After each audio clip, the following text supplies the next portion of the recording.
The day the river swallowed the bridge, a powerful CEO discovered that money could buy almost everything except the one thing she needed most, someone willing to risk everything to save her.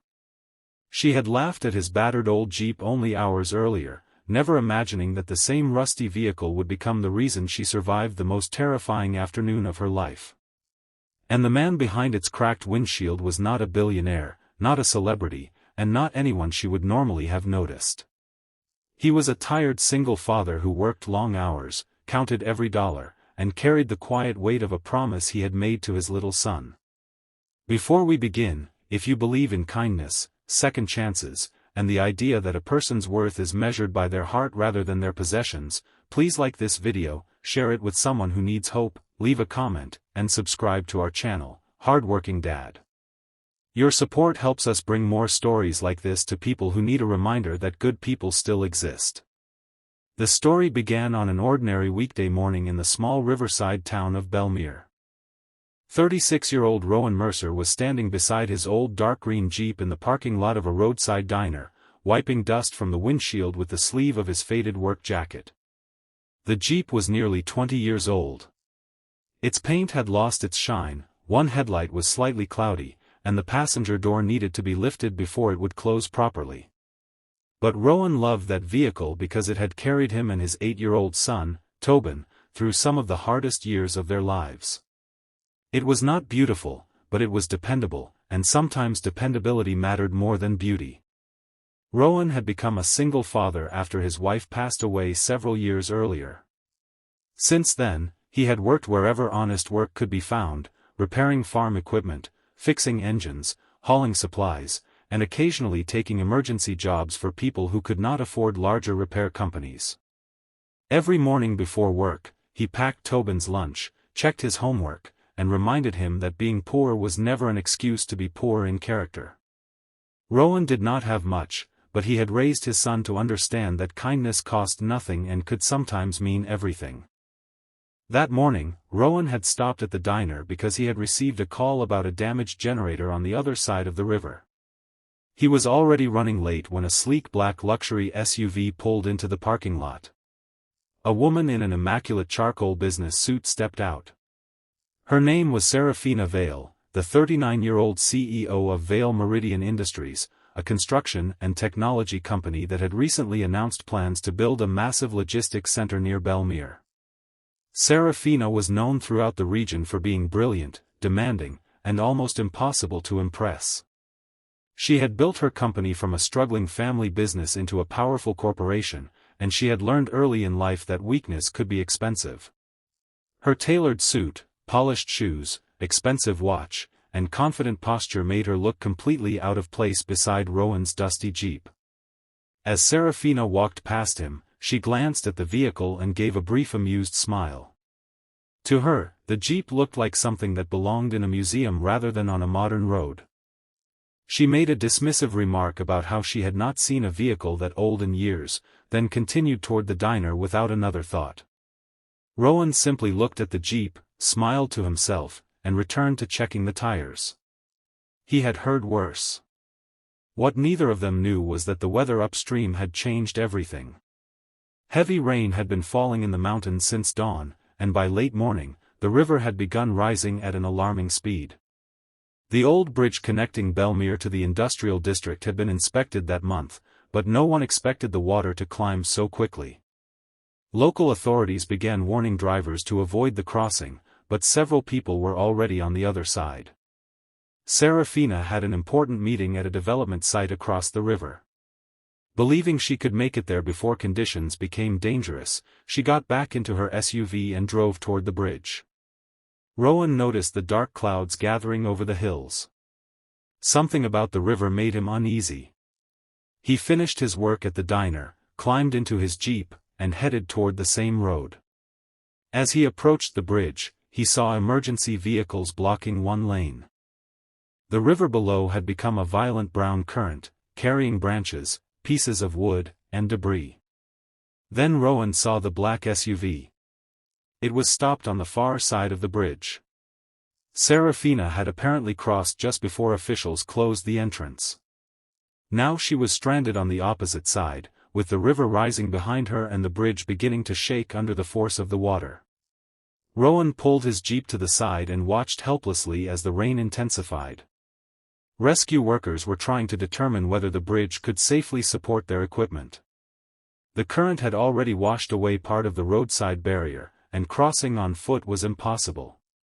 Then came a terrifying sound. A section of the bridge railing broke loose and disappeared into the flood. People shouted for Seraphina to get back toward the far end, but she froze. Her SUV had become trapped behind a fallen section of debris, leaving her with nowhere safe to drive.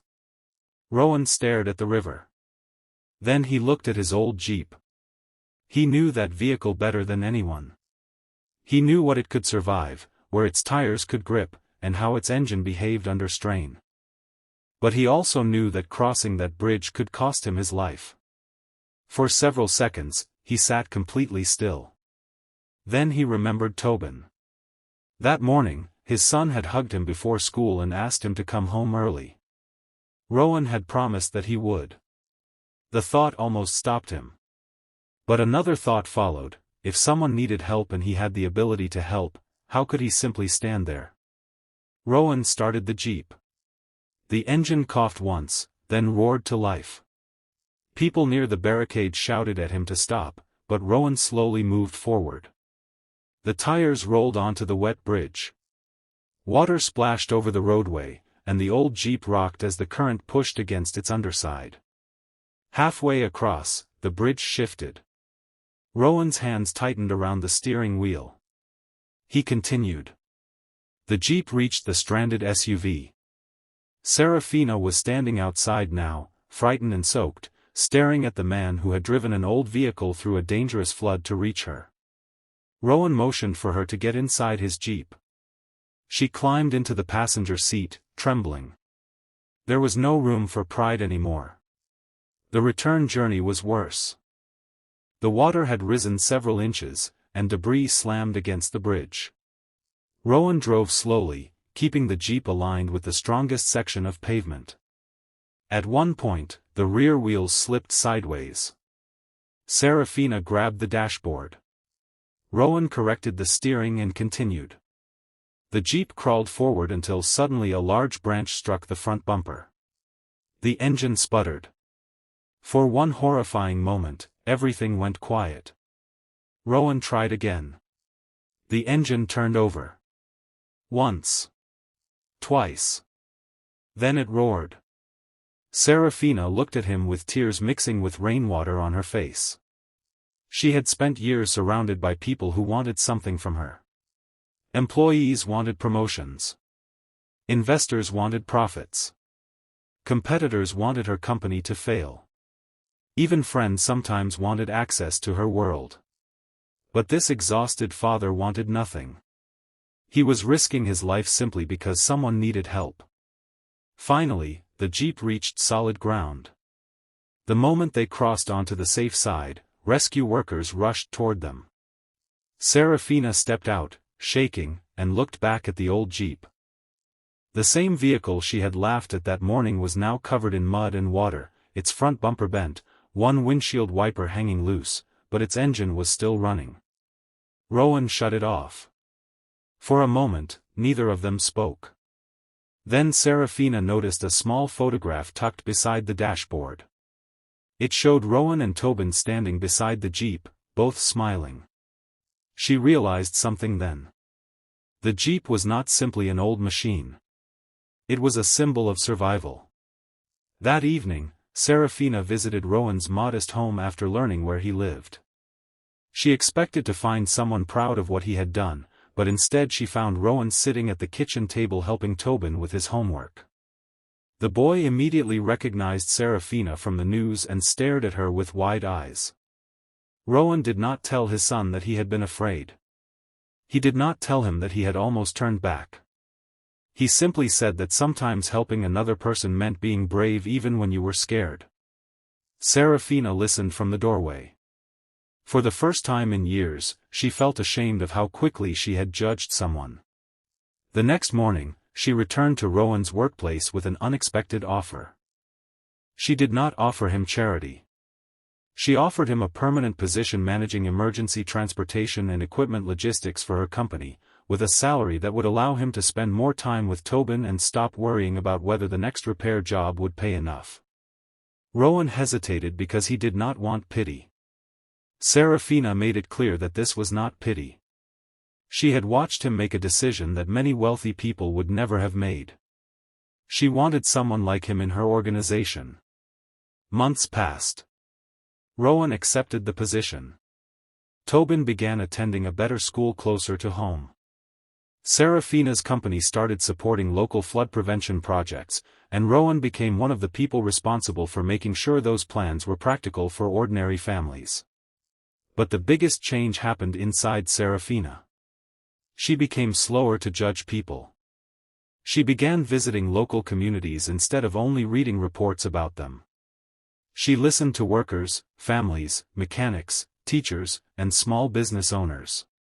She discovered that some of the people she had once considered insignificant were carrying responsibilities far heavier than anything money could measure.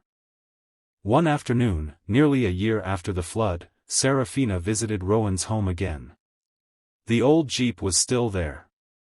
It had been repaired, cleaned, and carefully maintained.